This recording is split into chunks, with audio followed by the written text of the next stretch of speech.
સુસ્કાલ પાસે દારૂ ભરેલી ફોર વ્હીલર ગાડીનો અકસ્માત, નિર્દોષ બાળકીનું મોત। છોટાઉદેપુર જિલ્લાના પાવી જેતપુર તાલુકાના સુસ્કાલ ગામ પાસે આજે રાત્રિના આશરે 10 વાગ્યે એક ફોર વ્હીલર ગાડી દુર્ઘટનાગ્રસ્ત થઈ હતી। આ અકસ્માતમાં એક નિર્દોષ બાળકીનું દુર્ભાગ્યે મોત નીપજ્યું હોવાનું જાણવા મળ્યું છે। પ્રાથમિક માહિતી મુજબ અકસ્માત બાદ બાળકીને તાત્કાલિક પાવી જેતપુરના પ્રાથમિક આરોગ્ય કેન્દ્ર PHC ખાતે ખસેડવામાં આવી હતી, જ્યાં સારવાર દરમિયાન તેનું અવસાન થયું।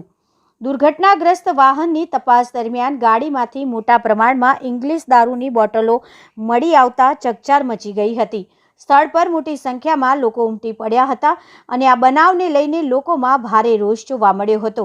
જ્યારે જિલ્લામાં પોલીસ તંત્ર દ્વારા દારૂના જથ્થા વિરુદ્ધ સતત ચેકિંગ અભિયાન ચાલી રહ્યું છે, ત્યારે આવી દારૂ ભરેલી ગાડીઓ બિન અટકેલી રીતે પસાર થતી હોવાની ચર્ચા ઉઠી રહી છે। સ્થાનિક નાગરિકો અને જાગૃતના લોકોએ આ બનાવની કડક તપાસ કરી દારૂના ગેરકાયદેસર રેલમછેલ પર વધુ અસરકારક કાર્યવાહી કરવાની માંગ કરી છે। આ દુર્ઘટનાએ સમગ્ર વિસ્તારમાં શોક અને ચિંતાનું વાતાવરણ સર્જી દીધું છે।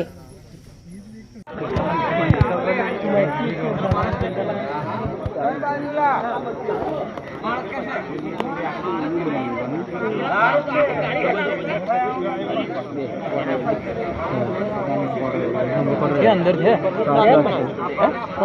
धीरे तुम्हारी